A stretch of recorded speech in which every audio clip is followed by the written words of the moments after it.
I'm Bob Bakert with Jazz Guitar Today, and we're here with Eleonora Strino. What city are you in? Now I am in a little country near Turin. You know, Turin is a city in the north of Italy. Actually, I am from the south, Napoli, Naples, Okay. the city of the pizza. Yes. So I am living near the mountains, near the Alps, really close to the mountains. So I switch from the sea to the mountains. Let's talk about you and your guitars and your playing and all that kind of stuff. First of all, you're a tremendous player.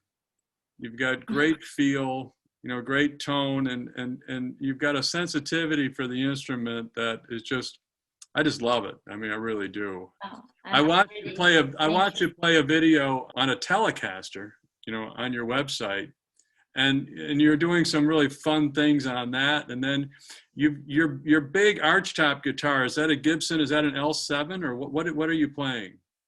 Yes, it's an L7 from the 33. 1933. Really old. And what pickup system do you have on that? It's a Reharmonizing. Okay, it sounds incredible. So let's talk about you and your projects. I mean, I've been on your website and I've seen, your background and all of that. And anybody that wants to know more about that can certainly go there and read your bio and everything. How you got started playing the guitar. So we're going to kind of focus on kind of what you're doing today and how life is. And your career has been amazing. I mean, people don't understand that you've played with some of the world's finest musicians all throughout Europe. You've done some really wonderful things. You're a singer, you're a songwriter, and a prodigious jazz guitarist. So let's talk a little bit about what you're doing today. What are your current projects? What's keeping you busy? Today, actually, I am in lockdown again. So I'm really sorry, but really, I'm locked down. Then we have lockdown. After, so really beautiful career, you know what I mean? There you go. And after, I hope that if everything will finish, I have a 2 big tour in one in Europe, in Germany, for 1 month, and the other is a 3 months tour in North America. Yes, that's great. Now, when is that supposed to happen? Yes, it's from January to March, January of 2022. Oh, 22. Okay, so next year. 22, yes. Well, we'll look forward. Yes, because this year it was the COVID. Are you practicing and playing a lot? Are you teaching? What are you doing? Yes, I'm practicing a lot of teaching. Yes, because we have no concerts. So actually, I'm a teacher, professor, because for get money. Yeah. Before I just did the concerts. So some really lesson. Now is my full-time work. When you do your concerts, do you sing much in your concerts? I tried because in the last part I tried to sing more, but it's sometimes I love it, sometimes not. I don't know because I grew up like a jazz guitar, just bebop jazz guitar. So when I play guitar, I feel good. And I don't know so well about my singing. I'm studying. I'm doing lesson. Adorarte para mí fui religión. En tus pasos me encontraba el amor que me brindaba, el calor y la pasión. Es la historia de un amor como no hay otro igual. Well, you got excited about the guitar when you heard Bill Evans and Jim Hall play together. Yes. Now tell me a little bit about that. How old were you when you heard them? Isn't that kind of unusual? Tell me a little bit about the Bill Evans, Jim Hall experience and how that excited you. I was 14 or 15, 14, I mean.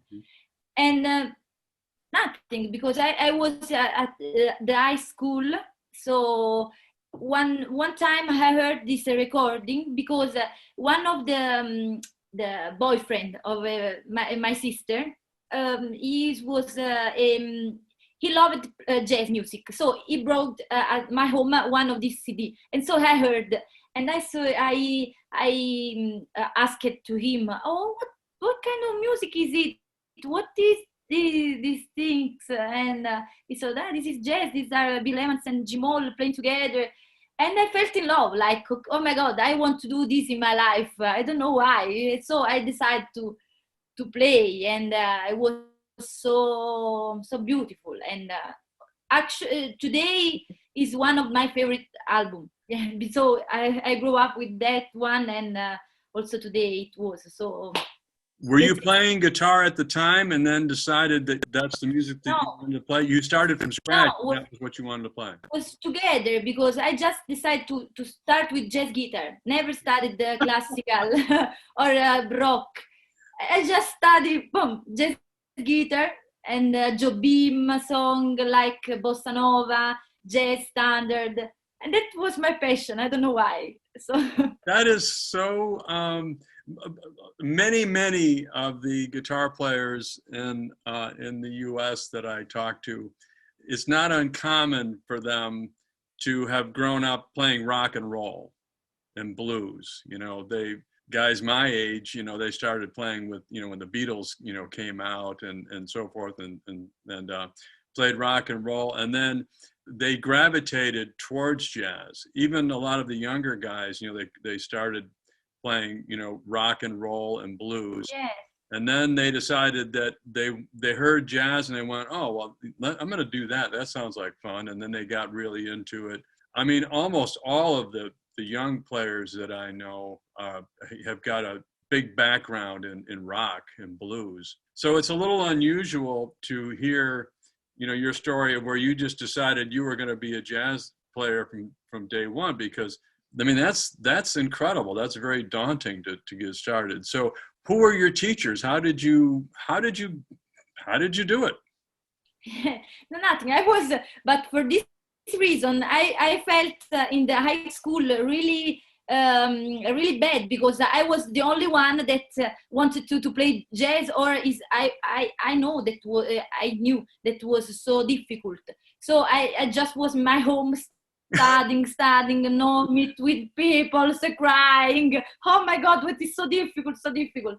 And then, but that was what I loved, and nothing. I had the first teacher, the first guitar teacher, that was a friend of my sister, and he was so sweet, really sweet.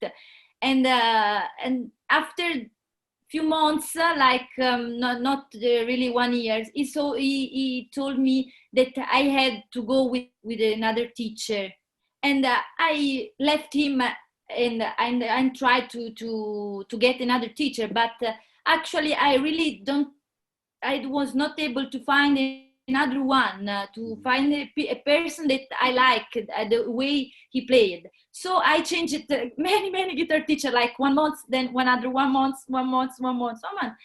And at the end, nothing. I had no teacher of guitar. I had a bass teacher, Right. Bass player. a man that played bass player. Yes, sorry. And so no guitar player. I chose him because he was a great head. Really, he know many things, and he played it great. And so I decided to study with him. And for guitar, I just watched YouTube. And so I said, okay, Tal Farlow is plays like this, Jim Morris plays like this, West plays like this, Barney Kessel, Gangin, everything at Bakert. I studied all the guitarists and all the technique of the guitarist. I try to play with the three fingers like Wes, or I try to play with Jim Hall with the feeling, and at the end, that was my study. That's incredible.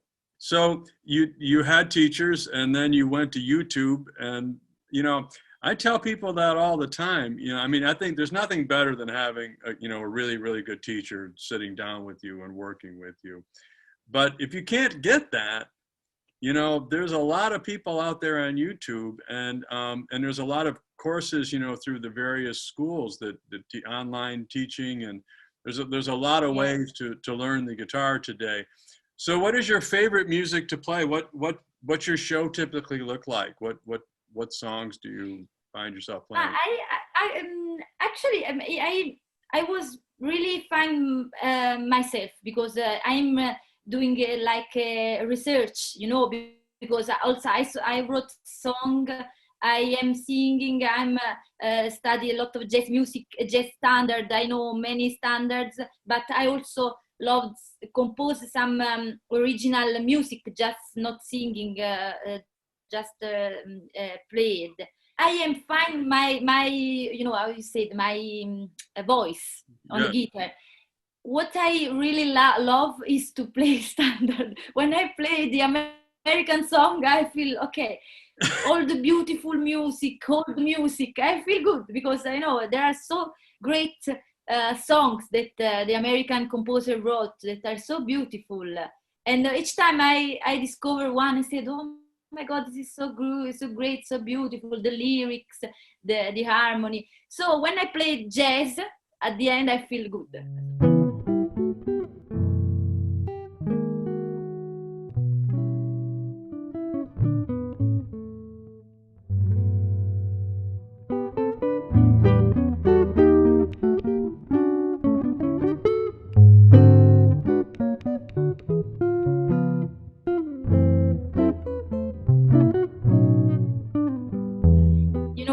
My concerts are different, because as a leader, I have many projects, like my organ trio or my trio just with double bass player and drum, or with my project as a songwriter with the piano player and double bass and drum.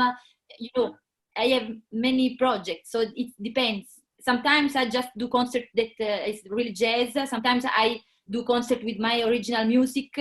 Right. Depends on the festival, on what they want, the writer maybe, or What's interesting is that I've seen videos of you playing with all kinds of different formats, with organ trio. I've seen you playing with trio, bass, drums. I've seen you playing a lot of solo guitar. You swing like crazy. You got great feel, great touch. You know the music.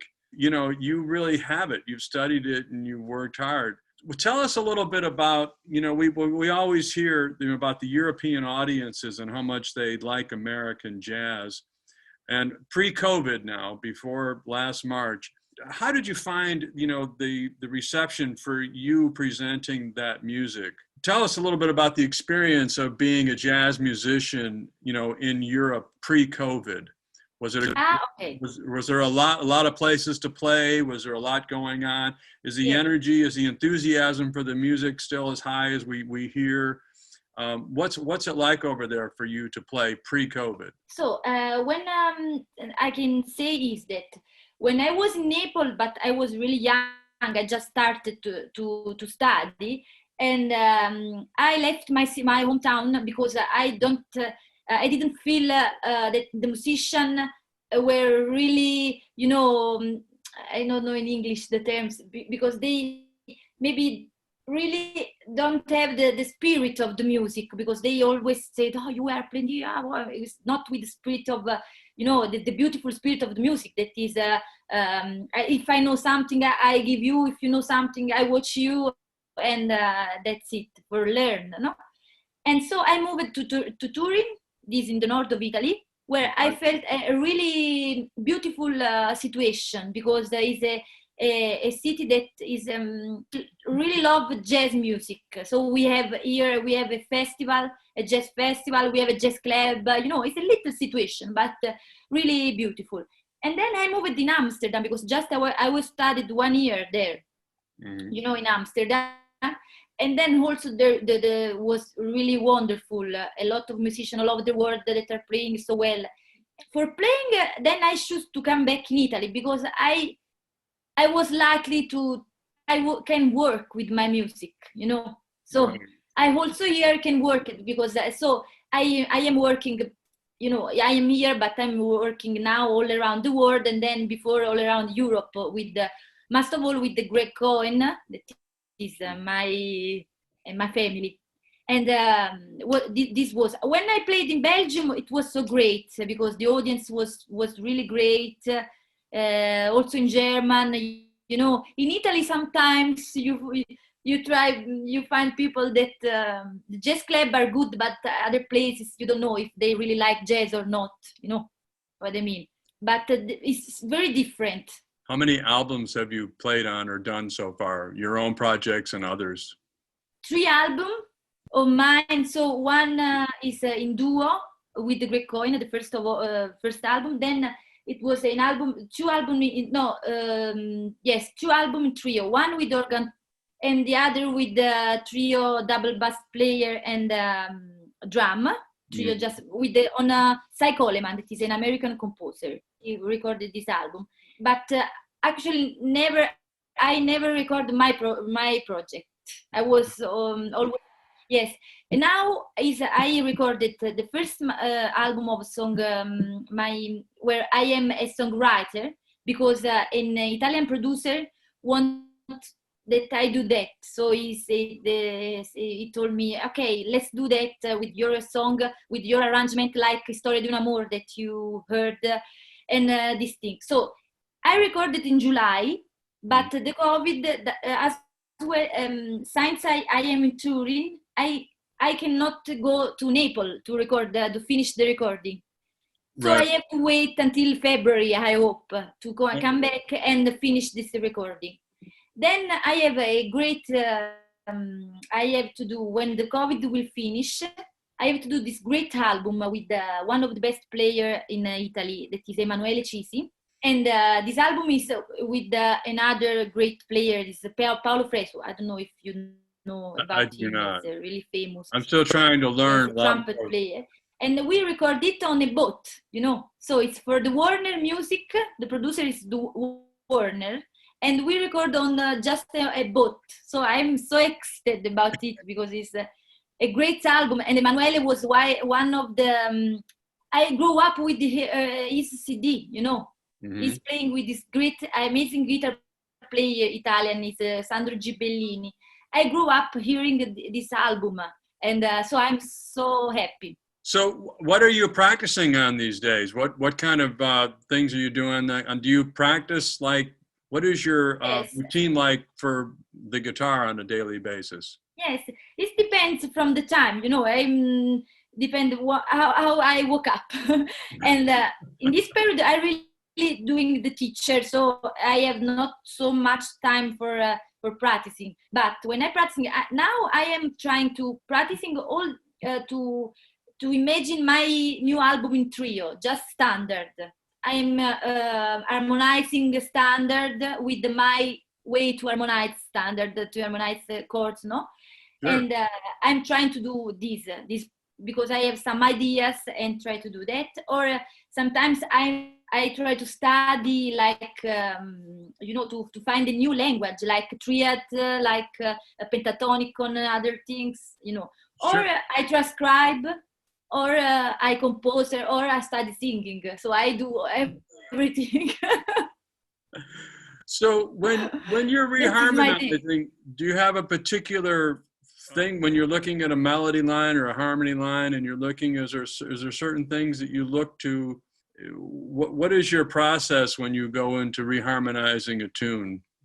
Yes. Let's pick on something that everybody knows, like Autumn Leaves. Have you ever played or approached Autumn Leaves to reharmonize it? Yes. When you reharmonize, because I've listened to your reharmonizations and they're quite elegant.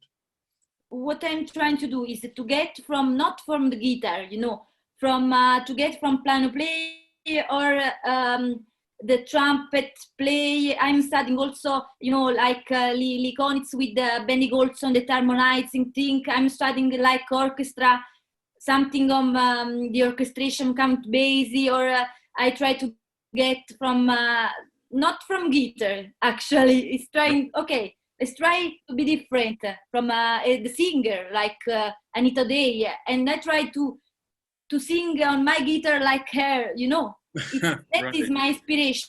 now, not really the way I like as the guitar player harmonize. Yes, because I studied a lot of that, but now I'm focused on this. And also I'm trying to get on the guitar some of my students studied, like the reharmonization with the bebop scale. So with the many things or many things that I studied. Okay, so I am founding my my way. Do you? You're teaching now, obviously. Yes. You're doing a lot. Are you teaching online? Are you teaching like Skype? Yes, actually my English is going better because I have a lot of students, international students, so I have to learn. So if somebody wants to get a hold of you to take lessons, how do they do that?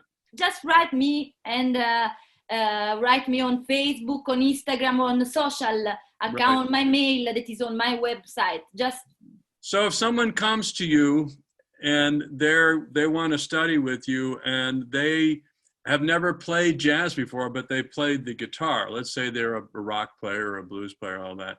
What are the first things that you ask them to do? What's it like to take a lesson? My lesson is I really am focused on the bebop. So I start with the bebop scale with the harmonization of the chords. Like I have maybe with my 335 I can show you, but base 335 is sure. Grab it. We can do that. Without the because I don't have my amp here. It's on my studio. We'll still hear it. Is your guitar close? Yeah. You cannot hear, but you can watch maybe. Something like, we harmonize the bebop scale. In this bebop scale, there is a really important chord that is let's do with the C bebop scale, no? We have this C6 chords like this. And so what the first thing we do is the inversion position. Yes, the first inversion, the second, and the third. Then we put like we do in all the set of the strings, like here or here. Right. And then we put maybe some diminished chords in the passage, like.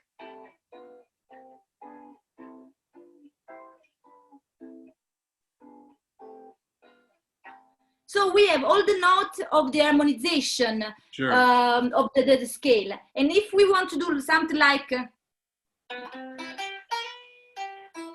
we can do. Right. This is the first day you walk in and you get started with that. Yes, it's fun. They hate me. Yes, that's something of this. That's great. So you did sketches. We have the video. We posted the video of the Miles Davis tune.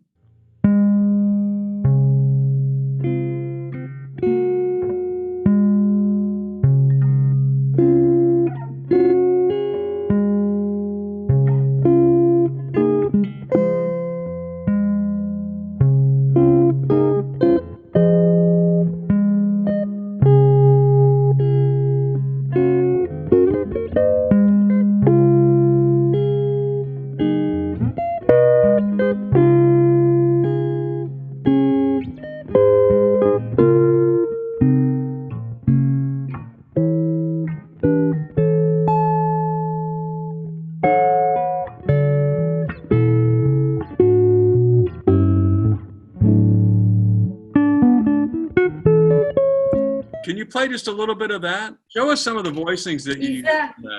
Yeah, it's hard to do tapping without an amplifier, right?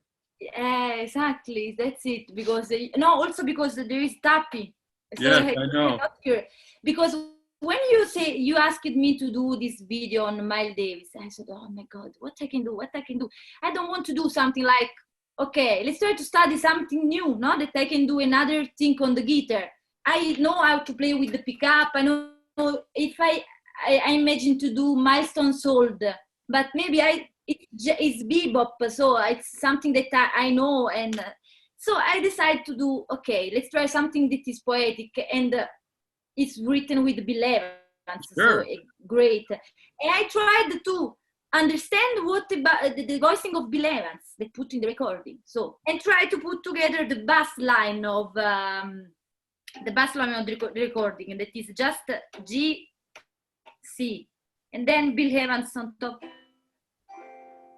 And that's it. I ask everybody if they haven't seen your video of that they really check it out, because it's beautiful. I mean, it's really, really nice. Thank you. I try to do something different, so that's it.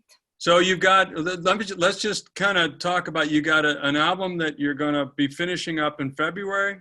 Is that what is that? I hope in February. You hope in when February. COVID permits it. Yes. And you'll start touring this year in Germany, right? You're gonna in Germany in October. I hope before in the summer. I have some concerts, but we don't know if. Yes, because I have to do a tour with Greg Goin in May, but I don't think we will do. We have to wait for the summer, or maybe in the next season. And then, God willing, next year you'll come over to North America and play. And that'll be great. First gig I had, can you imagine, is in Alaska. Oh. I cannot imagine the 11th of January in Alaska. I am from Napoli, the south of the sun. Oh my God.